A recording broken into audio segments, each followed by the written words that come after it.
Hello everyone, welcome back to my channel Rinku tailoring ক্লাসে সকলকে স্বাগত জানাই। ফিরে এলাম পরবর্তী আরেকটি ভিডিওতে। আজ আমি তোমাদের বোম্বে কাট ব্লাউজ 30 থেকে 32 ছাতির ব্লাউজ কিভাবে ড্রয়িং করতে হয় এবং সেটা কিভাবে কাটিং করতে হয় তার সম্পূর্ণ ভিডিওটা আমি তোমাদেরকে দেখাবো। চলো, তোমরা কিন্তু কেউ স্কিপ করে দেখবে না, সম্পূর্ণ ভিডিওটা দেখবে।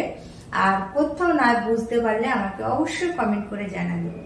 তো আজকে এই যে ভিডিওটা করছি, আজকে কিন্তু সাইডে খেলা হচ্ছে, তার আওয়াজও আসতে পারে। তোমরা প্লিজ ভিডিওটা একটু যত্ন সহকারে দেখ, যাদের প্রয়োজন। জানি না আমার ভিডিও দেখে কে কতটা শিখতে পারছো, তবে অন্তত পক্ষে যারা আমাকে ফোন করছে তো তারা তো বলছে যে যথেষ্টই শিখতে পারছি। কেননা ফোন করে আমাকে বলছে যে তারা নাকি আমার ভিডিও ডাউনলোড করে রাখছে এবং আমার সেই ভিডিও দেখে তারা কাটিং করছে, সেলাই করছে, নিজেরা গায়ে পড়ছে। সত্যি শুনে ভীষণ ভালো লাগে। তো আমি চাই যে আমার যারা যারা দেখছো তারা অন্তত আমি যেভাবে বুঝিয়ে দিচ্ছি, তো সেই বোঝানোটা যদি তোমরা ভালো করে খেয়াল করো তাহলে অন্তত পক্ষে নিজেরা নিজেদেরটা তৈরি করে অবশ্যই করতে পারবে। আর যখন নিজেরা নিজেদেরটা করতে পারবে তখন অবশ্যই অন্যেরটাও তোমরা তৈরি করে দিতে পারবে। তো চলো, বেশি কথা বলবো না, আমরা ভিডিওটা শুরু করে দিই। তো প্রথমেই দেখো, আমি বলেছি যে 30 থেকে 32 ছাতির কাট ব্লাউজ কিভাবে কাটিং করতে হয় সেই ভিডিওটা আমি তোমাদেরকে দেখাবো। তো দেখো, এখানে আমি মাপ গুলো লিখে নিয়েছি। আর দেখো, আমি কিন্তু এখানে তোমাদের একটা ব্লাউজের A to Z আমি কিন্তু দেখিয়ে দিচ্ছি না।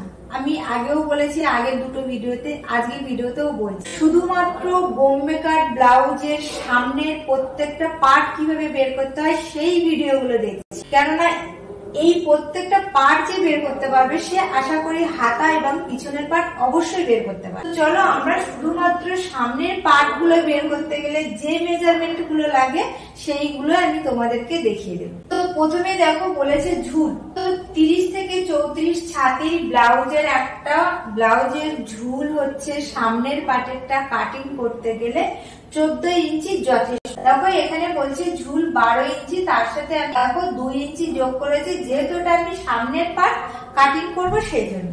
তো দেখো আমি কিভাবে মাপ নেবো। প্রথমেই বলেছে ঝুল, তাহলে আমি এরকম ভাবে ঝুলের একটা মাপ নিয়ে নেব। ঝুলের মাপ নিয়ে নিয়েছি। তারপরে বলছে পুট। পুট কত? 12 ইঞ্চি। 12 ইঞ্চি যেহেতু আমরা এখানে ডিপ গলা করছি সেই জন্য কি হচ্ছে, 12কে টোটাল যে পুট 12 তার থেকে 2 মাইনাস করে দিয়েছি, দিয়ে যেটা আছে তাকে আমরা 2 দিয়ে ভাগ করেছি। তাহলে আমাদের কত আছে পুট? পুট আছে 5 ইঞ্চি। তাহলে পুটটা আমরা কোথা থেকে টানবো? দেখো, এইখান থেকে। এইটা হলো আমাদের পুট। বোঝা গেল? তাহলে প্রথম যে দাগটা দিয়েছি এটা হলো ঝুল। ঝুল কত? 14 ইঞ্চি। আর যেহেতু আমি সামনের পার্ট কাটিং করছি সেই জন্য 2 ইঞ্চি নিয়েছি। আর এটা আমি কি বললাম, এটা আমাদের পুট। পুট কত ইঞ্চি? পুট 5 ইঞ্চি। এইটা তোমরা মাথায় রাখবে, পুট যতটা নেব আমি আবার সঙ্গে সঙ্গে নিচের দিকে ততটাই নিয়ে নেব। তো আমি এটা নিয়ে নিলাম। তারপরে আছে কি ছাতির মাপ। ছাতির মাপ কত আছে? ছাতি আছে 30 ইঞ্চি, তার সাথে আমরা 2 যোগ করব, এটা অবশ্যই করতে হবে। আর 2 যোগ করে হয়েছে 32, আর 32কে আমরা 4 দিয়ে ভাগ করেছি, করে হয়েছে 8 ইঞ্চি। আর তার সাথে যেহেতু এটা সামনের পার্ট সেই জন্য আমরা আরো 3 ইঞ্চি যোগ করে নিয়েছি। তো দেখো, এইখানে ফিতেটাকে তোমরা ধরবে, এইখান থেকে এরকম ভাবে কত মাপ নেবে, ঠিক এই দাগটা দেয় কাজ করে আমাদের ছাতির মাপ কত। ছাতির মাপ কত? ছাতির মাপ হলো 8 ইঞ্চি। তাহলে এখান থেকে এই পর্যন্ত 8, আর এখান থেকে আরো 3 ইঞ্চি তোমরা বেশি নিয়ে নেবে। এটা হলো ফিটিংস মাপ, আর এটা হলো কি যে 3 ইঞ্চি এক্সট্রা আমরা নিয়েছি সে। তাহলে এখান থেকে আমার ছাতির মাপ নেওয়া হয়ে গেল। ছাতি আমি কি বললাম? 8 ইঞ্চি, আর তার সাথে 3 ইঞ্চি যোগ করে নিয়েছি, এটা ছাতি হয়ে গেল। এইবার আছে কি কোমর। কোমরের মাপ কত? কোমরের মাপ 28 ইঞ্চি, তার সাথে 2 যোগ করেছি, করে 30 হয়েছে, তাকে 4 দিয়ে ভাগ করেছি। আমাদের কোমরের ফিটিংস মাপ বের হয়েছে 7.5 ইঞ্চি। তাহলে কোমরের ফিটিংস মাপ 7.5 ইঞ্চি। আমি কোমরের মাপ কোথা থেকে নেব? দেখো, এই যে ঝুল নিয়েছিলাম এইখান থেকে নেব কোমরের মাপ। কোমরের মাপ নেব 7.5 ইঞ্চি। আর তার সাথে আমাদের যেহেতু সামনের পার্ট বের করবো সেহেতু আমরা কি করব, আরো 3 ইঞ্চি এক্সট্রা নিয়ে নেব। এখানে আমার ব্লাউজের ড্রয়িং যা মেজারমেন্ট ছিল সেগুলো সম্পূর্ণ হয়ে গেছে, শুধু এবার মিলিয়ে দেবো। দেখো এই যে ফিটিংস মাপ আছে এটা আমি এখানে একদমই মিলিয়ে দেবো না, জাস্ট আমি লাস্টেরটা ধরে এখানে এরকম মিলিয়ে দিই। হয়ে গেল। তাহলে কোমর কত ছিল? কোমর আছে 7.5 ইঞ্চি আর তার সাথে আমরা 3 ইঞ্চি যোগ করে নিয়েছি, তাহলে এখানে আমার মেজারমেন্ট পেরিয়ে গেছে। এবার আমি মোহরার শেপ দেবো। এইখান থেকে তোমরা 1 ইঞ্চিতে একটা শেপ দিতে পারো যেহেতু সামনের পার্ট। এবং দেখো এইখান থেকে এই পর্যন্ত যা নিয়েছো তার মিডিল থেকে রাউন্ড শেপটা নিচের দিকে এরকম ভাবে এখানে মিলিয়ে দেবে। দেখো আমি কিভাবে মিলিয়ে, এইখান থেকে এই পর্যন্ত যা নিয়েছিলাম তার অর্ধেককে মার্ক করেছি, করে সেইখান থেকে দেখো গুলিয়ে নিয়ে আমাদের যেখানে ফিটিংস মাপ ছিল 8 ইঞ্চি সেখানে আমি মিলিয়ে দিয়েছি। কখনোই কিন্তু তোমরা এইটাকে এরকম ভাবে ধরে নিয়ে এইখানে মিলাবে না, বুঝে গেল? তাহলে এখানে আমাদের মোহরা শেপ বেরিয়ে গেল। এবার আমরা বের করবো গলার চওড়া। এটা যেহেতু আমাদের সামনের গলা, শুধু আমি কিরকম ভাবে করছি দেখো, এই যে টোটাল পুট নিয়েছিলাম, পুটের থেকে এখানে 2 ইঞ্চিতে আগে একটা মার্ক করবে, এটা হচ্ছে গলার চওড়া। 2 ইঞ্চিতে মার্ক করেছি। মার্ক করার পরে এখান থেকে নিচের দিকে কতটা ডিপ নেবে, নিচের দিকে তোমরা 7 ইঞ্চিতে ডিপ করতে পারো, বা এটা যেহেতু 30 থেকে 32 ছাতির একটু ছোট, ওই জন্য তোমরা কি করবে 6.5 ইঞ্চি বা 6 ইঞ্চি মার্ক করতে পারো। তখন ধরো এখানে আমি 6 ইঞ্চি পর্যন্ত মার্ক করে কি করবে, যদি গোল গলা করো তাহলে তোমরা এরকম ভাবে রাউন্ড শেপ দেবে, আর যদি এরকম ভি আকৃতি করো তাহলে তোমরা কি করবে এরকম ভাবে এরকম কোনা এরকম মিলিয়ে। যাই হোক, সামনের গলা যে যেমন করবে সেটা তার ব্যক্তিগত ব্যাপার। তো এখানে আমার একটা ব্লাউজের সম্পূর্ণ মেজারমেন্ট করা হয়ে গেছে। এইবার শুধু আমরা প্রত্যেকটা পার্ট বের করব। আমরা কিভাবে বের করব, কটা পার্ট বের করব। প্রথমে এল পার্ট বের করব, তারপরে বের করব কি বি পার্ট, তারপরে এস পার্ট অলরেডি বেরিয়ে যাবে, তারপরে বের করব কি পি পার্ট।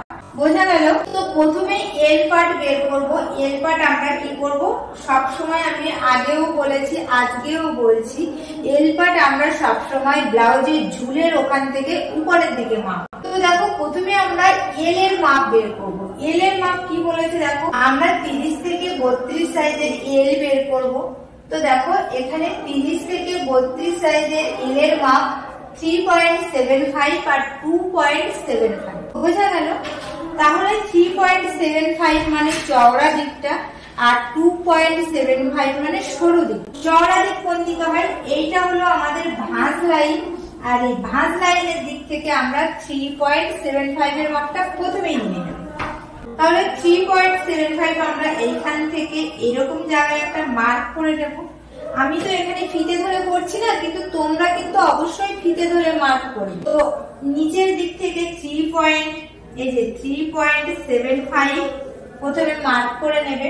তারপরে আরেকটা আছে কি 2.75, তাহলে তোমরা এখান থেকে উপরের দিকে 2.75 এ আগে মার্ক করবে। করে কি করবে এরকম ভাবে, দেখো এরকম ভাবে আলতো ভাবে আমি দেখো এরকম করে এখানে মিলিয়ে দিয়েছি। এবার দেখো এটা আমাদের এল পার্ট বেরিয়ে গেছে। বোঝা গেল? তাহলে আমাদের এখানে এল পার্ট বেরিয়ে গেছে। এইবার আমরা বের করব কি বি এর মাপ। বোঝা গেল? এবার বি এর মাপ বের করতে গেলে আমরা দেখো এখান থেকে যে মাপগুলো নিয়েছিলাম, আমি কিন্তু এই পয়েন্টের মাপটা এখনো দেখাইনি। তাহলে এই পয়েন্টের মাপটা আমাদের এই বি এর মাপ বের করতে গেলে প্রয়োজন। তখনই আমরা বি এর মাপ বের করব, প্রথমেই আমাদের পয়েন্টের মাপটা নামাতে হবে। তো উপরের দিক থেকে তোমরা কি করবে, এইরকম জায়গায় এই যে দাগটা আছে তার এই মিডিলে ফিতে ধরবে, ধরে নিচের দিকে পয়েন্ট নামাবে কত তোমরা, আর যা পয়েন্টের মাপ হবে সেই মাপটা তোমরা উপর থেকে নিচের দিকে এই যে এখানে নামিয়ে দেবে। দেখো এখানে আমি লিখে দিচ্ছি, এই যে এটা পয়েন্ট, তাহলে আমি পয়েন্টের মাপটা নিচে নামিয়ে। এইবার আমাদের বি এর মাপটা বের করতে হবে। তাহলে বি কোনগুলো আমাদের, দেখো এই যে এখানে আছে বি এর মাপ, তাহলে আমরা এই মাপটা বের করবো। 30 থেকে 32 এর বি এর মাপ 7 ইঞ্চি। বোঝা গেল? তাহলে ওই যে 7টা আমরা কোথা থেকে নেব, দেখো এই যে পয়েন্টটা নামিয়েছি, তাহলে এইখানে ফিতেটাকে ধরবে তোমরা এরকম ভাবে, এই পয়েন্টের উপর থেকে এরকম ভাবে প্রথমে আগে 7 ইঞ্চিতে তোমরা কি করবে এরকম ভাবে মার্ক করে এরকম একটা লাইন। বোঝা গেল? এই যে 7 পর্যন্ত আমি দাগটা টেনেছি, এটাই কিন্তু আমাদের বি এর মাপ। তাহলে বি এর মাপ কিভাবে বের করলাম? প্রথমে আগে এই পুটের থেকে পয়েন্টের মাপ নামালাম, নামিয়ে আমাদের 30 থেকে 32 ছাতির বি এর মাপ 7 ইঞ্চি। সেই জন্য আমরা আগে তার উপর দিয়ে 7 ইঞ্চিতে একটা মার্ক দিয়ে লাইন। বোঝা গেল? এইবার আমরা এই বি এর যে খাপটা বা সুন্দর শেপটা সেটা কিভাবে করবো দেখো। এই যে গলার থেকে এরকম ভাবে 1 ইঞ্চিতে মার্ক করবে, 1 ইঞ্চিতে। আর এখান এই যে দাগটা আছে এইখান থেকে 2 ইঞ্চিতে মার্ক করবে, আর এই পয়েন্টের নিচে এখানে 1 ইঞ্চিতে মার্ক করবে। বোঝা গেল? মার্ক করার পরে কি করবে, এরকম ভাবে এগুলো এরকম আলতো ভাবে এরকম করে সুন্দর করে এরকম নামিয়ে দেবে। তাহলে দেখো একটা শেপ আমার হয়ে গেছে। আর একটা কি করবে, এই যে দাগটা যেখান থেকে বি এর মাপ নিয়েছিলাম সেখান থেকে একটু কোনা করে এরকম দেবে, আবার এই দিক থেকে ধরে নিয়ে এরকম ভাবে দিয়ে দেবে। দেখো এখানে আমাদের তাহলে বি এর মাপ কিভাবে বের করলাম, এখান থেকে 1 ইঞ্চি উপরে, এই মোহরা থেকে 2 ইঞ্চি ভিতরে, আর পয়েন্টের থেকে নিচে 1 ইঞ্চি নিচে মার্ক করলাম। করে দেখো সুন্দর করে এরকম ভাবে এগুলো সব দিক থেকে মিলিয়ে দিই। আর কি করব, এই যে যেখান থেকে বি এর মাপ নিয়েছিলাম সেখান থেকে গলার দিকে দেখো 1/2 ইঞ্চি ভিতরে আমি ঢুকিয়ে দিয়ে ক্রস করে দিয়ে দেখো এটা কিন্তু আমাদের সম্পূর্ণ বি এর মাপ বেরিয়ে গেছে। বোঝা গেল কিভাবে বি এর মাপ বের করলাম? একদম সহজ, একদম সহজ। দেখো বি এর মাপ বেরিয়ে গেছে, তাহলে এটা আমাদের বি এর মাপ। এইবার আমরা কি করব, এস বের করব। এস এর আমি দেখো তোমাদের কোনো সূত্র দেইনি। কেন দেইনি? এস এর সূত্র আছে কিন্তু আমি দেইনি। অলরেডি দেখো এস আমাদের বেরিয়ে গেছে। এই যে 7 পর্যন্ত নিয়েছিলাম বি এর মাপ, সেই 7 থেকে নিচের দিকে নামিয়ে দিলাম, দিয়ে এই এস আমার বেরিয়ে গেছে। এস এর কোন সূত্র লেগেছে? কোনই সূত্র লাগে। তো এখানে আমাদের এসটা বেরিয়ে গেছে। দেখো আমি কিন্তু তোমাদের সব থেকে সহজ পদ্ধতিতে শেখাই। তো যাই হোক, কমেন্ট করবে, ভীষণ ভালো লাগে কমেন্ট করলে। আর যারা ফোন করে তাদের তো মানে কি বলবো, আরো ভালো লাগে যে না আমাকে ফোন করেছে। আমাকে কালকেই একজন কৈখালি থেকে ফোন করেছিল আমার কাছে শিখতে আসবে, তো ভীষণ ভালো লেগেছে। উনি কৈখালিতে থাকে, ওনার মেয়ে কলেজে পড়ে কিংবা হয়তো চাকরি করে জানি না, কলেজেই যায়। উনি বললেন উনি একা সময় কাটাতে পারছে না, বোর হয়ে যাচ্ছে, সেই জন্য উনি আমার কাছে সেলাই শিখতে আসবে। উনি ইউটিউব থেকে দেখে আমাকে ফোন করে। তো যাই হোক, ভীষণ ভালো লাগে কেউ যদি এরকম ফোন করে বলে না, ভীষণ ভালো লাগে। এইবার আমরা বের করব, তাহলে অলরেডি আমাদের এস বেরিয়ে গেছে। আর এইবার আমরা বের করব পি এর মাপ। পি এর মাপ বের করব আমরা। দেখো যদি আমাদের এখানে নিচে কাপড় থাকে অবশ্যই এখান থেকে বের করবে, আর যদি না থাকে তোমরা সাইডে বা যে কোনো সাইডে যেখানেই কাপড় থাকবে সেখান থেকে বের। তো আমি এখানে পি এর মাপটা বের করে তোমাদেরকে দেখিয়ে দেবো। তো দেখো পি এর মাপ কত। পি এর মাপ আমরা বি এর মাপ যা নিয়েছিলাম তার থেকে 1 ইঞ্চি বেশি, তাহলে এখানে আমার কত নিতে হবে? 8 ইঞ্চি। তাহলে পি এর মাপ আমাদের 8 ইঞ্চি নেব। তো সেই সঙ্গে সঙ্গে তোমাদেরকে একটা কথা বলি, তোমরা অনেকেই জানো, আর যারা জানো না তাদেরকে বলছি, আমি কিন্তু 1.5 মাসের একটা কোর্স করিয়ে থাকি। সেখানে আমি 10 থেকে 12টা ক্লাস করাই। সেই ক্লাসে আমি চুড়িদার, ব্লাউজ, পাটিয়ালি প্যান্ট এই সমস্ত ড্রেসগুলো আমি কাটিং করে সেলাই করে একদম সম্পূর্ণ হাতে ধরে শিখিয়ে থাকি। তো তোমরা যারা শিখতে চাও আমাকে অবশ্যই কমেন্ট করে জানাবে। আর যারা তোমরা এই অল্প সময়ের মধ্যে এই জিনিসগুলো শিখতে চাও তারা কিন্তু অবশ্যই আমাকে কমেন্ট করবে, বা তোমরা ফোন করে নিতে পারো। আমার ফোন নম্বর 9093281564। তো দেখো এইটা আমরা বের করছি পি। পি এর মাপ বের করতে গিয়ে কি বললাম, এই যে দাগটা আমি নিয়েছি সেটা হচ্ছে বি এর মাপ যা নিয়েছিলাম তার থেকে 1 ইঞ্চি বেশি। তাহলে এটা আমার পি এর মেজারমেন্ট বেরিয়ে গেল। এবার দেখো এই দুটো যে আমি দাগ দিয়েছি, এই দুটো দাগ কোথা থেকে দিলাম? এই যে এলের মাপ তোমরা যা নিয়েছো দুই পাশে, সেই দুটো মাপ দুই পাশে বসিয়ে দেবে। একদম সহজ পদ্ধতি। পি এর মাপ বের করতে গেলে বি এর মাপ যা নিয়েছিলে তার থেকে 1 ইঞ্চি বেশি, আর এলের দুই পাশে যা নিয়েছিলে সেই দুটো মাপ তোমরা দুই পাশে বসিয়ে দেবে। দেওয়ার পরে কি করবে দেখো, এই যে 8 নিয়েছিলে তার মিডিল হলো 4, 4 থেকে সোজা দাগ উপরে তুলে দেবে, দিয়ে কি করবে এই দিক থেকে হাফ ইঞ্চি উপরে আর এই দিক থেকে হাফ ইঞ্চি ধরে এরকম ভাবে এখানে দিয়ে দেবে, এখান থেকে ধরে আবার এখানে দিয়ে, আর এইখানে কি করবে আবার হাফ ইঞ্চিতে মার্ক করবে, করে এখান থেকে নিয়ে এই জায়গায় দিয়ে। দেখো আমাদের এই যে আমি দাগগুলো লাস্টে টেনে দিলাম, এইটা হলো আমাদের পিএন, বোঝা গেল? তো আমি সব থেকে সহজ ভাবে তোমাদেরকে বোঝানোর চেষ্টা করি, যাতে আমার যারা স্টুডেন্ট আছে বা আমার যারা ভিডিও দেখে তারা সব থেকে সহজ পদ্ধতিতে যাতে শিখতে পারে, সেই রকম ভাবে আমি বোঝানোর চেষ্টা করি।